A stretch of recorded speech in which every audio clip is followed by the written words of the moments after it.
Os pais tentam, mas não tem jeito. A hora do divórcio virou consenso para o casal. E agora?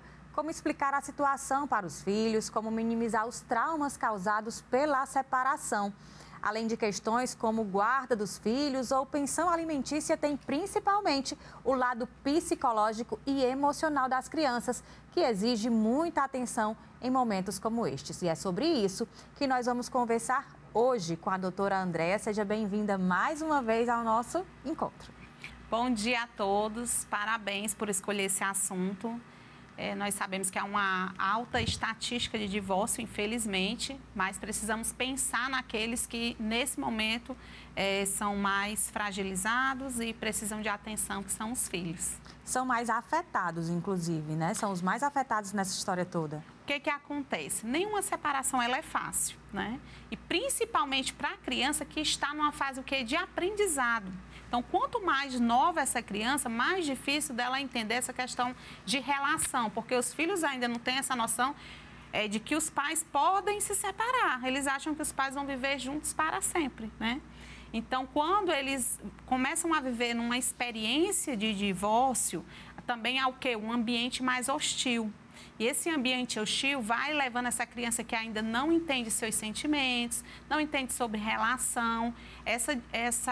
Esse ambiente começa a trazer conflitos para essa criança. O que está acontecendo? Por que minha mãe está chateada? Por que meus pais não se falam? E muitas das vezes o casal passa isso também para o relacionamento com a criança. Então, aquele pensamento de que vou separar logo enquanto o filho é pequeno, vai sentir menos, ou vai crescer com essa situação, vai se acostumar mais fácil, isso não existe, não? Não, porque, como eu falei, a criança está num processo de aprendizagem. Então, isso é muito complexo, inclusive é para nós. Isso, para a família, amigos, para o casal, para todo mundo já é uma ruptura Você muito... imagina uma criança, ela ter que agora compreender que ela não tem essa compreensão. Quanto menor ela for, de 4, 5, 6 anos, ela não tem. Que agora ela vai ficar um período com o pai, vai ficar com um período com a mãe, que o pai vai ter uma casa, a mãe vai ter outra casa. Isso é muito complexo para a criança. Então, já foi provado através de várias estatísticas nos Estados Unidos que as crianças que vivenciam esse tipo de experiência podem desenvolver transtornos que podem levar para a sua vida inteira. Dificuldades de relacionamento, ter uma visão equivocada da relação marido e mulher, que deve se preservar a relação marido e mulher. Não deu certo para um casal, isso não quer dizer que todos os casais não vão dar certo. E a experiência também que a criança vai começar nesse período a entender que existem funções diferentes. Existe pai e existe marido, existe mãe e existe esposa, que uma não vai interferir na outra, né? E isso tem que deixar bem claro na cabeça da criança. E se esse divórcio for uma coisa muito rápida, não vai dar tempo dessa criança processar. Ela pode achar que o pai que sai de casa está abandonando ela e a mãe. Sentimento de rejeição, de abandono, de tristeza. E aí pode começar uma série de problemas na vida dessa criança. Dependendo de como é feito esse processo, é possível minimizar esses danos? Sempre vai ter danos, mas é possível amenizar. Primeiro, que o casal deve, com inteligência emocional, porque vocês são os adultos, vocês são responsáveis por essa criança. Então, vocês têm que ter maturidade, têm que ter inteligência emocional para resolver as coisas de vocês como adultos, como casal, como pais, longe da criança. Manter o ambiente o mais, pelo menos, respeitoso possível. E manter as atividades com a criança. Então, tem o dia do papai sair com a criança, o dia da mamãe sair com a criança. Tem que ir mantendo essa rotina. Vai deixar no colégio, vai buscar. Porque, às vezes, Ana, o que acontece é uma ruptura tão drástica que a criança, além de não entender por que os pais não estão mais juntos, é privado da presença de um dos pais e que vive brigando por conta dessas questões que você falou, pensão alimentícia, herança, sei lá, guarda, né? Como que vai ser? Que essa criança, ela começa a trazer sérios problemas que começam a ser demonstrados desde a sua questão fisiológica. que algumas crianças começam a regredir, a voltar a fazer xixi na cama, a voltar a fazer cocô na fraldinha, na cueca, na calcinha, volta às vezes a regredir até a fala. Isso é uma tentativa do inconsciente de chamar a atenção, de dizer eu preciso de atenção, eu preciso de cuidado? Na verdade, não é chamar atenção, na verdade, é uma confusão mental mesmo na mente dessa criança que se sente. Todas as crianças que passam por essa experiência, elas se sentem fragilizadas, elas se sentem desestabilizadas. São pessoas que na vida vão ser mais inseguras. Porque, de repente, você tinha 2 pessoas ali te apoiando e, de repente, você não tem essas pessoas. E, às vezes, ainda viram até inimigas. Uma das coisas que o casal tem que evitar é ficar falando, além de problemas, falar mal um do outro. Porque a criança continua sendo filha, ela ama o pai e ela ama a mãe. Quanto mais você manter essa figura materna, essa figura paterna no perfeito da criança, no ideal perfeito da criança, é melhor. Ah, mas eu tenho que falar a realidade, que o seu pai não presta, que sua mãe não presta. Não, a criança não precisa saber disso. Porque a realidade talvez seja uma realidade no papel de mãe ou no papel de marido, não no papel de mãe, de esposa e de esposo. Tem casais que eu acompanho no consultório, nesse processo de divórcio, que se tornaram amigos por conta dos filhos, né? Porque o amor aos filhos tem que estar acima de você mesmo, acima dos seus desejos, acima das suas frustrações. Porque foi um ser que você escolheu colocar no mundo, criar, e é responsabilidade sua até o final da sua vida. Então, essa questão de estar se desrespeitando ou falando mal, o que aconteceu? Eu tenho um caso hoje de pessoas adultas que fazem terapia comigo, que não conseguem se casar, porque diz assim, olha, muito cedo a minha mãe chorava e compartilhava comigo as traições que meu pai fazia. Quando meu pai não aparecia, ela dizia que meu pai estava com outra mulher. Então, eu fui assumindo aquela dor da minha mãe, que eu não consigo hoje, com 30 anos de idade, me desvencilhar. E aí isso interfere na vida dela para formar uma família, para formar a própria família dela, né? Para formar a própria família, o medo, a insegurança, o sentimento de incapacidade. E é comprovado cientificamente também que as crianças, né, que convivem com os pais, que são criadas até formar sua personalidade, até desenvolver essa parte, né, essa criança, ela... No cérebro é produzida uma substância que se chama ocitocina, que é conhecida como o hormônio do amor, o hormônio da afetividade, da segurança. E é diminuído quando essa criança está no meio desse divórcio, os pais se separam, essa substância ela é diminuída. Então, essa criança cresce com esse hormônio a menos e ele vai ter sérias dificuldades para conseguir se relacionar com alguém. Até que idade? Você falou que tem um período, né? Um período que a gente assim vê que é a formação, pelo menos a maturação do cérebro, a compreensão de algumas coisas é depois da adolescência.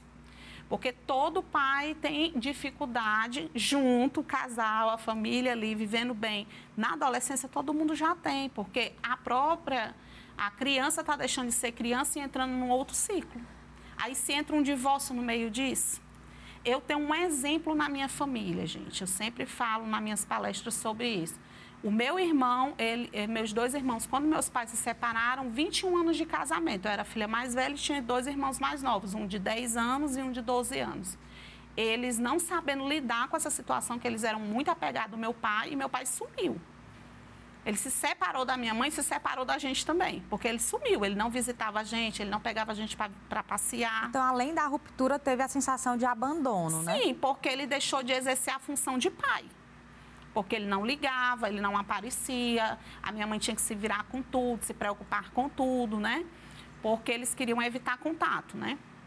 E aí meus irmãos, infelizmente, foram para o mundo das drogas. E nós sofremos 20 anos para tirar meus irmãos das drogas. E essa foi um peso que meu pai carregou muito grande. Até o leito de morte ele se culpava, porque os meus irmãos, hoje, graças a Deus, não, é pai de família, tem filho e tudo. Um já não está mais conosco, mas todos 2 conseguiram superar isso. Mas o meu pai, até no leito de morte, meus irmãos já casados, com filho, ele se culpava. Então, a dica que eu dou para você é que nesse momento não pense só em você. Pense numa pessoa que não sabe elaborar essa dor, que não tem maturidade para isso, uma pessoa que você ama, né? Com certeza, os pais amam os filhos, você pode deixar de amar a esposa ou amar o esposo, mas o filho e a filha não. E você pode se arrepender de uma decisão, às vezes, precipitada ou mal elaborada, que pode atingir a pessoa que você mais ama, que são seus filhos. Você falou dessa questão de um não falar mal do outro e tudo. Sim. A gente tende a subestimar a capacidade de absorção cerebral das crianças, porque muitas vezes você fala uma coisa, ainda que você tente falar baixinho, ou você pense, não, ele não está ouvindo, não, ele está brincando, ele está distraído. Mas é impressionante como a criança tem essa capacidade de captar o que está acontecendo ali naquele ambiente, né? Tem, sim. Aí vamos falar também dessa questão das dificuldades pós-divórcio, né? A pessoa está pós-divórcio, a questão financeira muda, né? Então, essa criança, às vezes, ela é privada do que ela tinha quando tinha o pai e a mãe juntos. Tem que mudar de colégio, tem que mudar de plano de saúde, às vezes tem que mudar até de residência, porque a mãe não tem como marcar com aquela despesa e o que o pai contribui não mantém o padrão financeiro, social da criança. E essa criança, muitas vezes, vai ficando revoltada. Meu pai é ruim, meu pai é mau, eu agora não estou mais na minha escola. Eu ouço demais isso, Ana, muito. E os filhos mais velhos, pior ainda, que era o meu caso. Eu tinha que assumir, junto com a minha mãe, responsabilidades que não eram concernentes com a minha idade. Isso fez com que eu tive que amadurecer muito precocemente. Tive que ser mais dura em algumas situações da vida, mas graças a Deus tive a oportunidade, resiliência, estudei, por isso que eu fui para essa área, né? E sou especialista nessa área. E tenho esse cuidado, porque eu vivenciei isso na minha família, né? E é muito complicado. Então, quando eu recebo uma criança nesse contexto, ou um adolescente nesse contexto, porque, como eu te falei, os distúrbios que podem ser gerados, pode desenvolver uma depressão, pode desenvolver um transtorno de ansiedade. E muitos adolescentes, infelizmente, começam a fazer a questão da automutilação, que você sabe que eu trabalho muito com essa área, né? E muitos que vêm, tem essa prática do cut, né? Da automutilação, e alguns passam a ter, devido à depressão, até mesmo ideação suicida. Quando o divórcio ele acontece ainda na gestação, os impactos são menores, são maiores? O que a gente tem cientificamente de estudo avançado sobre isso? Na verdade, não tem estudos muito profundos nessa área da questão gestacional, né? Mas os estudos que nós temos, principalmente, comprovam que existe uma memória intrauterina. Então, essa criança, mesmo estando no ventre, mesmo com memórias inconscientes, ela tem um afeto do pai durante a gestação. Ela ouve a voz do pai, ela recebe o carinho do pai, né? Isso é comprovado cientificamente. E se essa mãe, nesse processo, perde esse parceiro, ela fica mais sensível, mais se sente indefesa, porque a mulher já fica mais... Sim, toda sensível, sim. Já normal. Aí perde o parceiro, fica mais triste e pode ter uma depressão pós-parto. E é comprovado cientificamente que muitas crianças e adolescentes desse período gestacional adquiriram geneticamente da mãe tanto o estresse, porque é um estresse muito grande que é causado devido às separações, o estresse, a ansiedade e a depressão. E no caso, vamos supor que, de acordo com a faixa etária, como os pais, eles já estão certos, é o melhor caminho para a família, é a separação, como eles devem iniciar esse processo para minimizar esses danos, de acordo com cada faixa etária que a gente pode dividir? Uma boa pergunta, né? Então, o nível de entendimento é como se fosse um bolo inteiro. Então, você vai dar, quanto menor a criança, você vai dar o pedacinho menorzinho para ela, porque a boquinha dela é menor, a capacidade dela é menor. Então, você começa a fazer essas atividades mais separadas, como eu falei. Tipo, o pai vai compartilhando, coisas até que às vezes não se faz, mas começa a fazer. O pai faz uma coisa, a mãe faz outra coisa. Tem momentos sozinhos de sair só o pai com a criança, só a mãe com a criança. Aí a criança vai vendo que às vezes não tem mais aquela saída da família, né? Mas tem a saída sozinha, né? E aí você vai conversando com a criança no sentido de fortalecer o vínculo materno e paterno. O primeiro passo é esse. Eu amo você, você vai ser sempre meu filho, você é importante, eu sonhei com você. Mostra as fotos, né? Eu fiquei feliz quando você chegou. Isso, você é o motivo da minha alegria e tal. Então, vai fortalecendo esse afeto para desvincular do casamento. Que independente de qualquer coisa, eu tô aqui, conte comigo, eu te amo. Então, ser participativo, verbalizar e praticar, melhorando essa questão do relacionamento afetivo, desenvolvendo esse afeto. Desenvolvendo o afeto, ótimo. E aí, depois vamos para a adolescência, né? Isso é uma fasezinha assim, mais ou menos até uns 10 anos, tem uma compreensão, né? Passando dos 10 anos, que a gente já vai entrando aí na questão da adolescência, aí você vai sentando, conversando sobre casamento, que as pessoas têm um planejamento, não vai falar de divórcio. Ó, todo mundo, querido, que casa pensando em viver juntos para sempre, de ser felizes, mas são duas pessoas diferentes. Aí pode citar, numa outra conversa, um amiguinho, né, que já tem pais separados. Ah, fulano, mora com quem, filho? Mora só com a mãe. E aí vai mostrando que essa realidade não é única do adolescente, que existem outras famílias que, infelizmente, vivem esse contexto de separação. Quem mora com o pai, mora com a mãe, aí eles começam a perguntar. Pai, você e a mãe vão se separar? Filho, nós estamos conversando, nunca dá, vamos, entendeu? Você tem que dar os pedaços, lembra? Filho, nós estamos conversando, porque a gente está se desentendendo muito, mas isso é um assunto que o papai e a mamãe estão resolvendo. Isso é assunto de adulto, mas qualquer coisa a gente vai te comunicar, não se preocupe não, vai dar tudo certo. Aí já entra na fase maior, que aí eles mesmos perguntam, pai, mãe, o que é que está acontecendo, né? Vocês não estão bem, vocês estão brigando. É, meu filho, você sabe que isso pode acontecer, mas eu quero que você entenda que não afeta a nossa relação, né? E vamos tentar resolver da melhor maneira, porque mais importante para nós é o seu bem-estar. Nós não estamos pensando em nós primeiro, estamos pensando em vocês, em você, nos seus irmãos, porque vocês continuam o nosso elo de ligação e queremos isso da melhor maneira.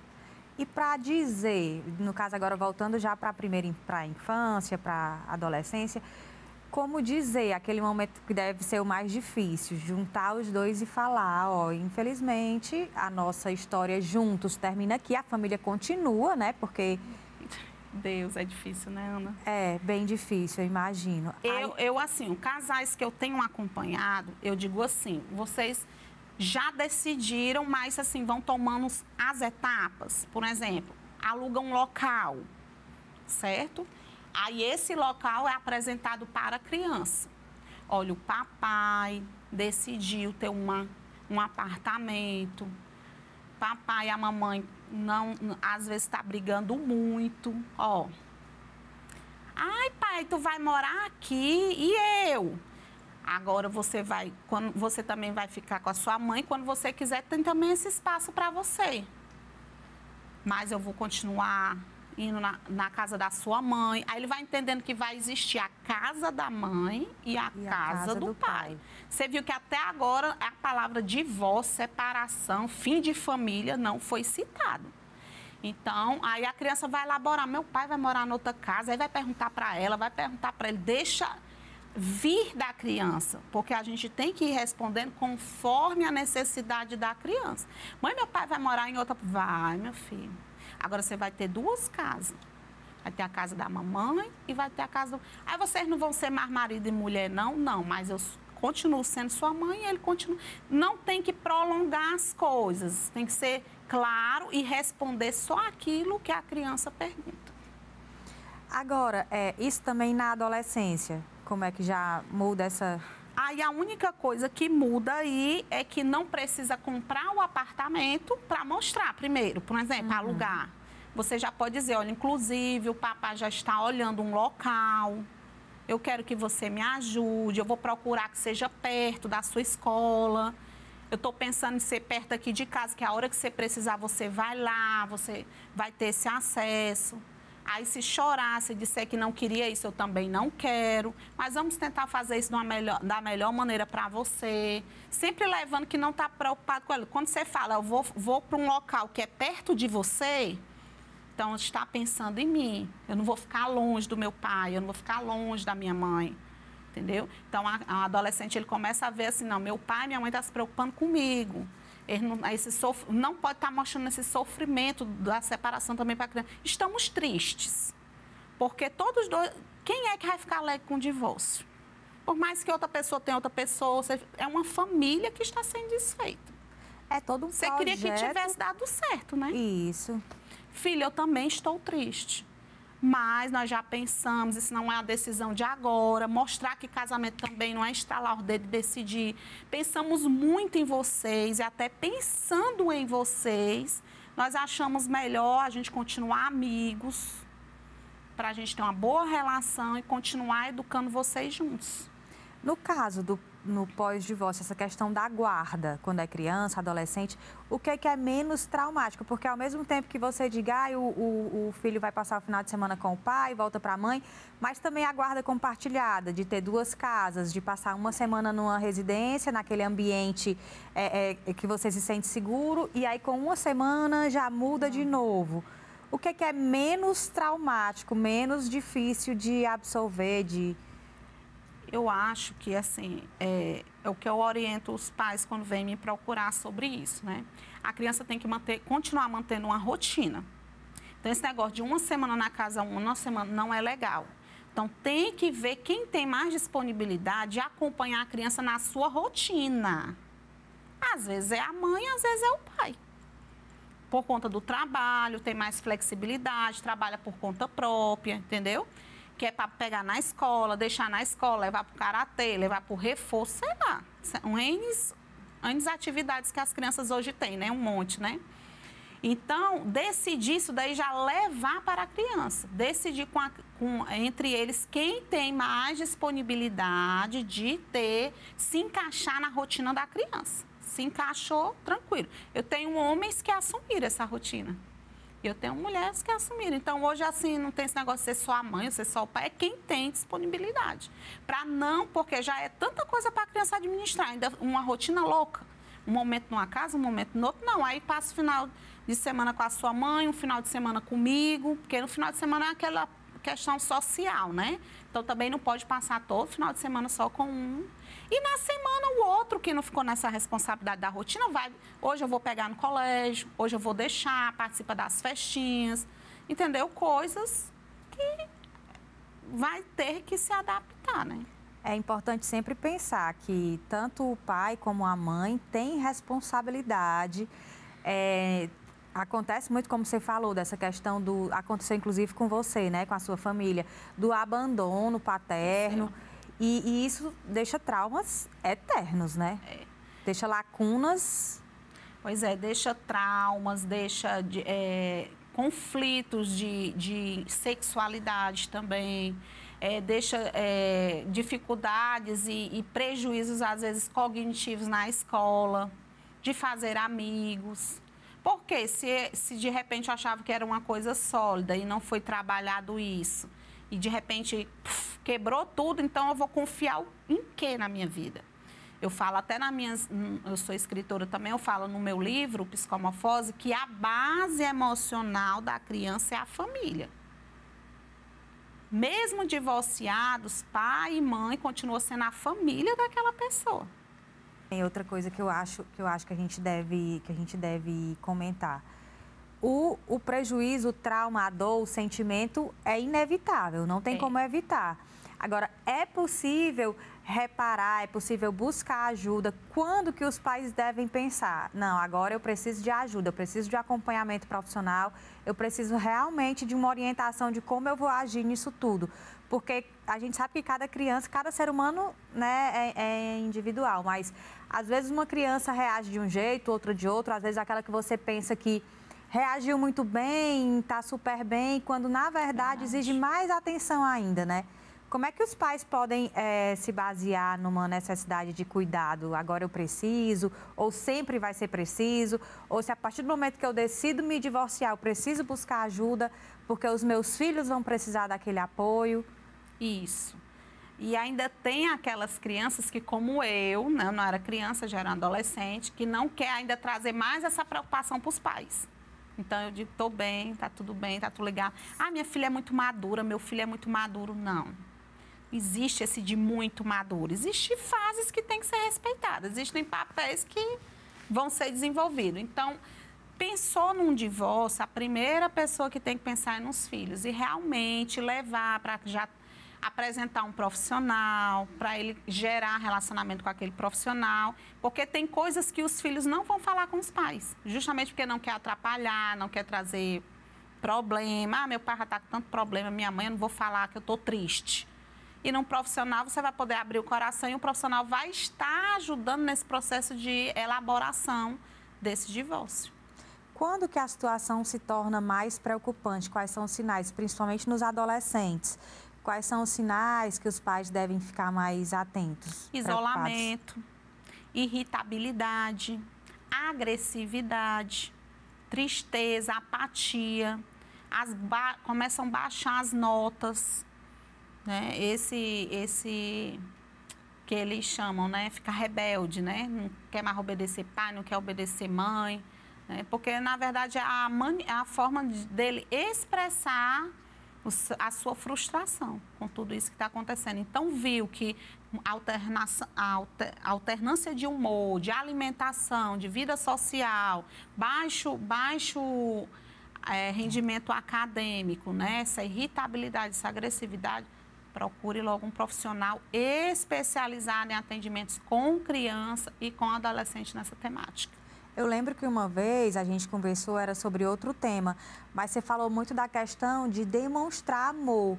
Numa situação dessa, é importante que tanto o pai como a mãe demonstre mais amor. Aquela história, na dúvida, acrescenta um pouco mais de amor que vai dar certo, né? É você demonstrar, você dizer num momento de agressividade, chegar e perguntar o que é que você tem, eu me importo com você, eu quero saber de você, você é importante para mim, não é isso, doutora? Eu te compreendo. Essa palavra é muito importante. Filha, eu te entendo, eu te compreendo. Mas eu estou aqui e deixar falar mesmo, deixar gritar, deixar chorar, pedir perdão. Filha, eu quero pedir perdão para você por estar, infelizmente, trazendo essa experiência desagradável para você, de frustração. Me desculpe, eu tentei evitar ao máximo isso, mas eu não consegui e eu quero te pedir perdão. Então, pedir perdão, chorar mesmo, mostrar sentimento. Se o filho está chorando, chora junto com o filho, abraça, beija, né? E diz, olha, mas o que tiver na minha possibilidade, fale para mim que eu vou fazer por você.